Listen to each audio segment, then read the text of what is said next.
Hello guys, welcome back to my channel. প্রথমেই তোমাদের সবার কাছ থেকে আমি সরি বলে নিচ্ছি, কারণ আজকের যে ভিডিওটা এটা বেশ কিছুদিন আগে শ্যুট করা হয়েছিল, কিন্তু আমার কিছু প্রবলেমের জন্য আমি এটা এডিটিং করতেও পারিনি আর তোমাদের সাথে শেয়ারও করতে পারিনি। কিন্তু এটা সত্যিই এমন একটা ভিডিও যেটা আমি মন থেকে চাইছিলাম যে তোমাদের সকলের কাছে সেটাকে শেয়ার করি। দিনটা ছিল 24শে জুলাই, রাত্রি 12টা বাজে। সবে আমার বার্থডের দিন স্টার্ট হয়ে গেছে। তো দিন স্টার্ট হওয়ার সাথে সাথেই আমি বার্থডে গিফটও পেয়ে গেছি। যদিও বা বার্থডে গিফটটা আমি তার আগের দিন পেয়েছিলাম, কিন্তু আমাকে বলা হয়েছিল আজকে সেটা খোলা বারণ, ঠিক রাত্রি 12টার পরে গিয়ে আমি এই গিফটটা খুলতে পারবো। তো যথারীতি রাত 12টা বাজার পর বার্থডে উইশ করার পর সবাই বার্থডে উইশ করলো। তারপর আমি গিফট বক্সটা নিয়ে বসলাম এবং যে আমাকে গিফটটা দিয়েছে অলরেডি তার সাথেই আমি কথা বলছিলাম। তার সাথে কথা বলতে বলতে আমি গিফট বক্সটা ওপেন করছিলাম। তো তার মনটা একটু খারাপ ছিল, কারণ গিফট বক্সের উপরে সে কিছু একটা করেছিল ডেকোরেশন। তো রাস্তা অনেকটা আসার কারণে তোমাদের কি বলবো, মানে উপরের যে ডেকোরেশনটা ওটা খারাপ হয়ে গেছিলো, বা বলতে পারো একটু নষ্ট হয়ে গেছিলো। তো তার জন্য তার খুব মনটা একটু খারাপ ছিল। বাট আমি মনটা খুব হ্যাপি ছিল, কারণ বার্থডের দিন গিফট পেতে সবারই ভালো লাগে, তাও আবার রাত 12টার সময় গিফটটা। প্রথম যখন আমাকে গিফটটা দিয়েছিল তো আমি একটু আপসেট ছিলাম যে গিফটটা সে আমাকে হাতে করে দিতে পারেনি। তো তারপর আমি বুঝলাম যে না, এটা হাতে করে না দেওয়ার পেছনে একটা কারণ আছে। কারণটা হলো এটাই, যাতে আমি রাত 12টার পর গিয়ে আমি গিফটটা ওপেন করতে পারি, এবং বার্থডের দিন ফার্স্ট গিফটটা আমি এটাই পেয়েছিলাম। আর এই যে গিফটটা তোমরা দেখছো, এই গিফটটা আমাকে দূরের কেউ না, আমার খুব কাছের একটা মানুষ আমাকে গিফটটা করেছিল, যার জন্য আমি খুবই হ্যাপি ছিলাম। কারণ এত শরীর খারাপের মধ্যেও 2-3 দিন ধরে জ্বর থাকা, কাশি, ঠান্ডা লাগা সব কিছুর মধ্যেও এই ছোটো ছোটো সারপ্রাইজগুলো বার্থডের দিন পেতে খুব ভালো লাগছিল। তো শরীরটাও খুব খারাপ ছিল, কিন্তু তার মধ্যেও আমি সারপ্রাইজটা পেয়ে খুবই খুশি হয়েছিলাম। তো যথারীতি আমি এগুলোকে এবার আনবক্সিং করতে ব্যস্ত হয়ে পড়েছিলাম।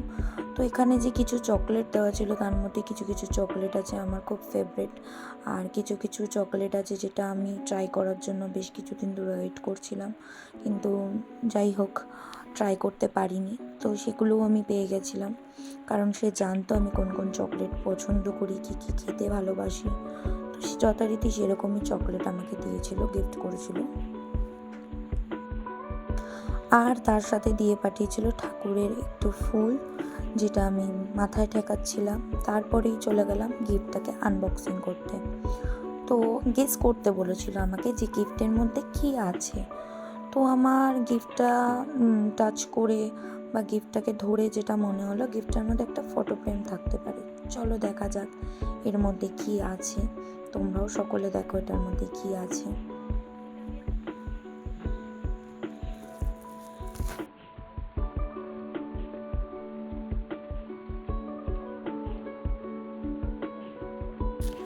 তো দেখতে দেখতে আমি গিফটটাকে আনবক্সিং করেই ফেলেছি প্রায়, আর একটুখানিকের অপেক্ষা ছিল, তারপরে গিফটটা আমার হাতে চলে আসলো। আর সত্যি কথা বলতে গিফটটা পাওয়ার পর আমি ভীষণ খুশি হয়ে গেছিলাম, কারণ তোমরা এক্ষুনি দেখতে পারবে যে এক্স্যাক্টলি গিফটটার মধ্যে কী ছিল। হ্যাঁ, এটাই ছিল আমার বার্থডে গিফট ফার্স্ট, যার মধ্যে একটা ফ্রেমে ছিল আমি, আমার বাবা মা, আর একটা ফ্রেমে আমার সিঙ্গেল একটা ফটো দেওয়া ছিল।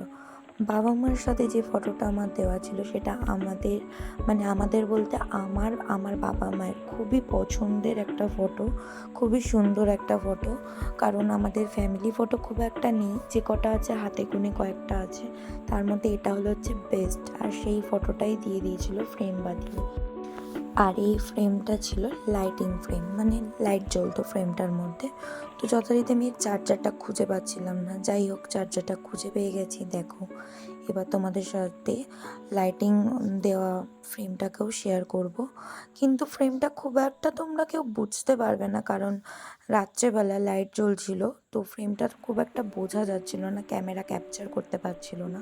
কিন্তু সত্যি খুব সুন্দর লাগছিল।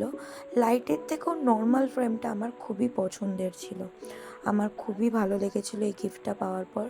সত্যি মন থেকে তাকে আমি ধন্যবাদ জানাচ্ছি এত সুন্দর একটা গিফট দেওয়ার জন্য। যদিও বা নিজের মানুষকে ধন্যবাদ জানানোর খুব একটা প্রয়োজন হয় না, কিন্তু আমি খুব খুশি হয়েছিলাম এরকম একটা ইউনিক জিনিস পেয়ে। তো তারপরে আমাদের মধ্যে এটাই ডিসাইড হচ্ছিলো যে এটাকে কোথায় রাখা যায়, কারণ আমাদের বাড়িতে এটা রাখার মতন মানে অ্যাকচুয়ালি এটা টেবিল বা সামথিং কোনো ডেস্কের উপর রাখলে খুব ভালো লাগতো। তো আমার বাড়িতে এরকম কোনো জায়গা নেই রাখার মতো। তো আমি বললাম যে চলো, যখন জায়গা হবে তখন রাখা যাবে, এখন আপাতত প্যাক করেই রাখি, বা কিছুদিন পরে কোথাও একটা ঝুলিয়ে রাখা যাবে, কারণ রাখার মতন তো সেরকম আমি জায়গা খুঁজে পাচ্ছিলাম না। তো তাই কিন্তু এই যে এবার দেখো, এটা হচ্ছে লাইট লাগানোর পর, কিন্তু এখানে খুব একটা স্পষ্ট বোঝা যাচ্ছে না, কিন্তু লাইট দিয়েও জিনিসটা বেশ সুন্দর লাগছিল, কিন্তু আমার কাছে বেস্ট ছিল লাইট ছাড়া। তো যথারীতি আমার গিফটটা খুবই পছন্দ হয়েছে, খুবই ভালো লেগেছে। তো এবার প্ল্যান করতে হবে গিফটটাকে আমি কোথায় সাজিয়ে রাখতে পারবো বা কোথায় টাঙিয়ে রাখতে পারবো। তো চলো ফ্রেন্ডস, আজকের ব্লগটা ছিল এটাই আমার বার্থডে গিফট নিয়ে, যেটা আমার একটা খুবই স্পেশাল একটা মানুষ আমাকে দিয়েছিল। তো আজকের মতন টাটা, বাই বাই। দেখা হবে আমার নেক্সট কোনো ব্লগে তোমাদের সকলের সাথে। যার যার এই ভিডিওটা ভালো লেগেছে প্লিজ লাইক করে দিও, আর আমার চ্যানেলটাকে একটু সাবস্ক্রাইব করে দিও। বাই।